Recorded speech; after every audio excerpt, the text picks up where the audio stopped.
Hi everyone, welcome back to another blog. Happy Rathasaptami ಹಬ್ಬದ ಹಾರ್ದಿಕ ಶುಭಾಶಯಗಳು. ಇವತ್ತು ಪವಿತ್ರವಾದ ರಥಸಪ್ತಮಿ ಹಬ್ಬ. ಸೂರ್ಯನಾರಾಯಣ ದೇವರ ಆರಾಧನೆ ಮಾಡುವ ಈ ದಿನ ಮನೆ ಮುಂದೆ ರಂಗೋಲಿ ಹಾಕುವುದು ವಿಶೇಷ ಸಂಪ್ರದಾಯ.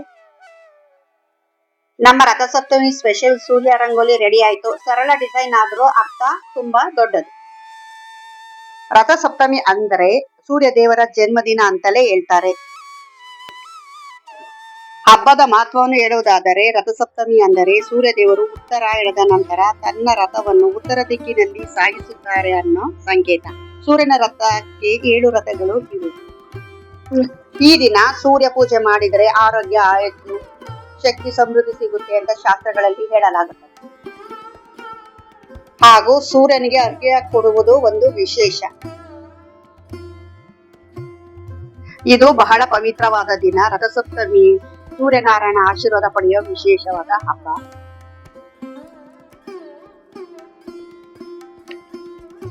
ಅಡಿಗೆ ವಿಷಯಕ್ಕೆ ಬರುವುದಾದರೆ ಆ ದಿನ ಸಕ್ಕರೆ ಪೊಂಗಲ್, ಕೇಸರಿಬಾತು, ಪಾಯಸ, ಎಳ್ಳು, ಬೆಲ್ಲ ಹಾಗೂ ಸರಳ ಹಬ್ಬದ ಊಟ ಮಾಡುತ್ತಾರೆ.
ಓಕೆ ಫ್ರೆಂಡ್ಸ್, ವಿಡಿಯೋ ನಿಮಗೆ ಇಷ್ಟವಾದರೆ ಲೈಕ್ ಮಾಡಿ, ಶೇರ್ ಮಾಡಿ ಮತ್ತು ಚಾನಲ್ಗೆ ಸಬ್ಸ್ಕ್ರೈಬ್ ಮಾಡೋದನ್ನು ಮರೆಯಬೇಡಿ. Thank you.